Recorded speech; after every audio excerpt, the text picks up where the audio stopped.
Hi all, welcome to the third video in our series looking at the natural hazards topic. Now in this video we're going to look at earthquakes, and it's going to follow a fairly similar structure to the previous video on volcanoes, that will talk a little bit about generally how the earthquakes happen, and then we're going to go into a little bit of detail, look at our Haiti case study. So let's get started. Now this diagram, you may have seen this diagram before, it's pretty generic. It's just to give you an idea that if we've got two plates anywhere in the Earth's surface that are moving, we are going to get earthquakes. It's one of the things with earthquakes is that they can happen at any of the plate boundary types. Now what we talk about when we think about just earthquakes is we tend to talk about transform or conservative plate boundaries, where the plates are moving side by side. Now they can be moving in different directions, so one could be going north, one could be going south, or they could be moving the same direction but at differing rates. The key point is that this movement isn't smooth. Now I've said this a few times in previous videos, but that's the key point here. The Earth's plates aren't smooth themselves, so they move and they get stuck. And as they get stuck, they still want to try and move. So pressure builds up.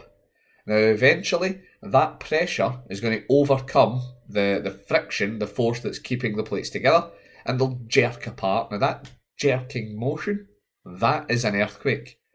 Now on this slide you can see in the diagram, we've got two plates, plate number 1 here, plate number 2 here, and it doesn't really matter what way they're moving, but we've got here is our earthquake.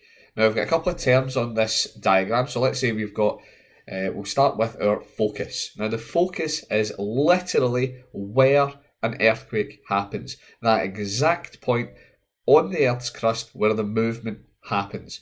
And that can be really, really close to the Earth's surface or much, much deeper, and that'll have an impact on how damaging an earthquake is. But the key point is that the focus is where it actually happens. Now, if we draw a line straight up to the Earth's surface, we find ourselves at the epicentre. Now, epicentre is a phrase that you will see used really heavily in news reports, things like that, whenever an earthquake happens.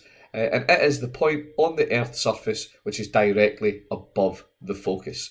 So this tends to be the area in the Earth's surface which receives the most force from an earthquake. Now speaking about force, we've got seismic waves here, and this is just showing us where the energy from the earthquake is, how it travels, and it's a little bit like a ripple. So we've got, the smaller the circle is here, the more energy that there is, and the larger the circle gets, the more energy has been dissipated.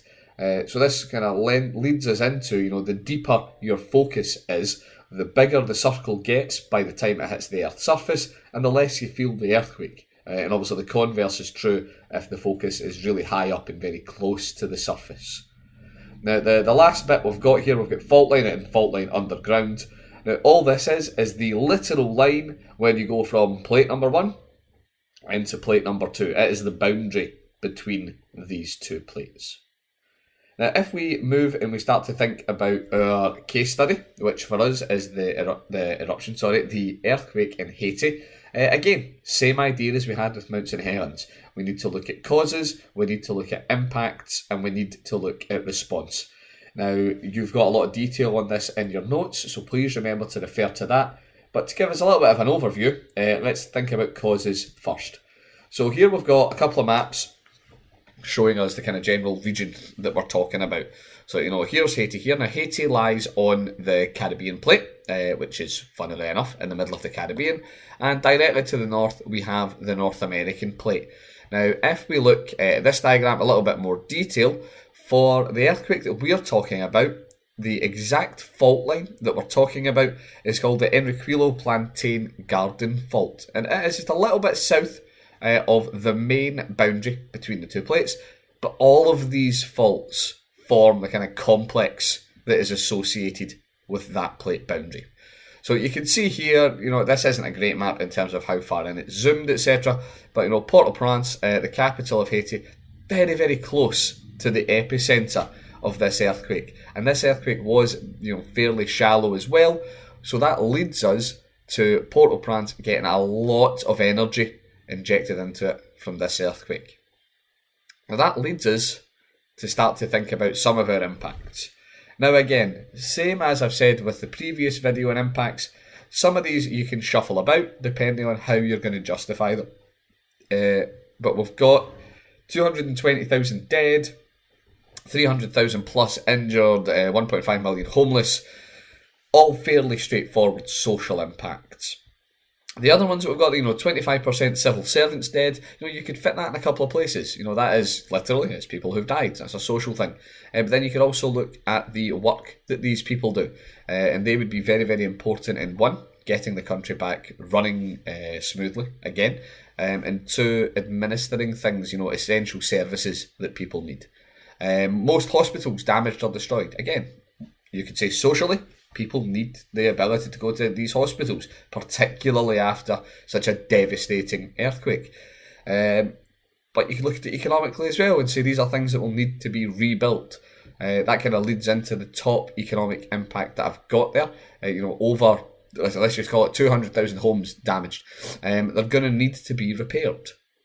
Or you could flip that in its head. It's a social one. That's a huge number of people who are now rendered homeless. And this list goes on. I'm not going to talk through absolutely everything on this list because it is information that you have.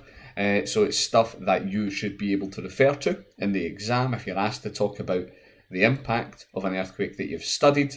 And if you're not sure what any of this stuff means, just come and see me during class time, supported study, etc. Now, if we think about the response to the Haiti earthquake, again, I've split this into a little bit different from how I split up the Mount St. Helens stuff. I've went with, short-term aid, long-term aid, and aftermath. So short-term aid, immediately after the earthquake actually happened, what did people do? What happened? Some of the stuff we're talking about, large amount of money donated to the Disasters Emergency Committee, which was used for a wide variety of different things. So, health consultations for a huge number of people, shelters, water, food, etc. All this kind of stuff is vitally important, and it was needed quickly, so it was delivered by the Disasters Emergency Committee. Really important stuff to remember when you're talking about the Haiti earthquake. Haiti is an extremely poor nation. There was a lot of stuff. I've spoken to some of you about some of Haiti's history and some of the reasons why it's quite so poor. But the crux of that is that it is extremely poor. It's not in a position as a nation to be able to provide a lot of this support for itself, so it's dependent on outside bodies supplying it. Looking slightly longer term, so leading after the earthquake has happened, the damage has been caused. We're now looking at rebuilding and rebuilding lives. We're talking about money. Fundamentally, that's what we are needing here is money to get things done. So we're looking at $14 billion worth of damage has been caused. Now, Haiti got aid from various nations, in various different countries, chipped in to give financial aid, but it was more focused on specific projects than basically giving Haiti a check and saying spend it as you see fit. So projects looking at rebuilding housing, rebuilding schools, hospitals, etc. Sanitation, extremely important to get a sanitation system running again to prevent further loss of life. All of this type of stuff had money donated from various nations around the world. The UK very much included in that. And the UN actually launched programs to take that money and then employ Haitians to do the rebuilding work themselves. So not only do you have things physically being rebuilt, which is obviously very positive, but you have people who have lost their homes, their livelihoods, loved ones, etc. Not only possibly getting homes, etc. back, but they're also gaining skills and employment in the building of these. Now, aftermath, we're looking further down the line. How do you stop this happening again? One of the big things that Haiti's government has tried to do is legislate house building, put in place tighter laws and rules to stop people building poor quality housing, and mean that, and as such, if and when another earthquake hits the region, that it will stand up to it a little bit more. Now, unfortunately, as I said earlier, we are talking about an extremely impoverished nation, and as a consequence of that, huge amount of the houses that are getting built aren't being built legally anyway.